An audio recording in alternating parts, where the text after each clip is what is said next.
د راپورونو له مخې افغان ډرون الوتکو د پاکستان په ښار پیښور پر 4 پوځي اډو هوایي بریدونه کړي. پاکستان چارواکو دا بریدونه تایید کړي او ویلي دي چې دغه حملې د امنیتي ځواکونو پر مرکزونو ترسره شوي. د حقیقت نیوز چینل درنو کتونکو سلام، ستړي مشئ، وخت مو په خیر. په سر کې یادونه کوم که حقیقت نیوز چینل مو نوی سبسکرایب کړئ نو په درنښت سره همدا اوس یې سبسکرایب کړئ ترڅو زموږ مهم او تازه خبر تر ټولو د مخه تر تاسو در ورسیږي. د راپورونو له مخې افغان ډرون الوتکو د پاکستان په ښار پیښور کې پر 4 پوځي اډو هوایي بریدونه ترسره کړي. پاکستاني چارواکي دا بریدونه تایید کړي او ویلي دي چې دغه حملې د امنیتي ځواکونو پر مرکزونو ترسره شوي.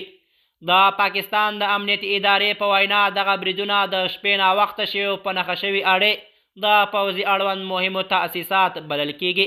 چارواکي وایي د بریدونو له امله درانه زیانونه اوښتي او لږ تر لږه 40 پوځیان وژل شوي دي. همدارنګه یو شمېر نور ستر سرتیري ټپیان شوي، خو ټپیانو کره شمېر لا تر اوسه نه دی اعلان شوی. د پاکستان حکومت ویلي چې د پیښې په اړه پلټنې پیل کړي دي او هڅه کوي معلومات وکړي چې دغه ډرون الوتکې له کوم ځایه الوتي او بریدونه یې څنګه تنظیم شوي دي.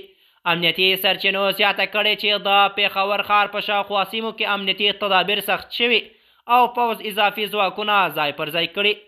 تر اوسه د افغانستان د چارواکو له لورې د دې بریدونو په اړه رسمي تایید یا رد نه دی شوی، خو یو شمېر سیمه ییزې سرچینې وایي چې دا بریدونه د وروستۍ سرحدي نښتو او متقابلو هوایي حملو په دوام کې شوی دی.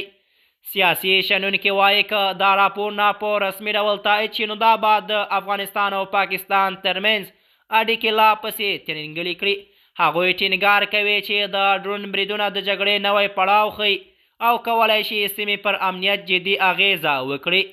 ځایي اوسیدونکي وایي چې د بریدونو پر مهال یې د زورورو چاودنو غږونه اورېدلې او ښار په ځینو برخو کې لنډمهاله ویره خپره شوې ده. روغتیایي ادارې ویلي چې روغتونونو ته د ټپیانو د درملنې لپاره بیړني حالات ته داخل شوي. د حقیقت نیوز چینل درنو کتونکو زموږ د نن ورځې چمتو شوی خبر تر همدې ځای و. تر بیا مو په الله سپارم.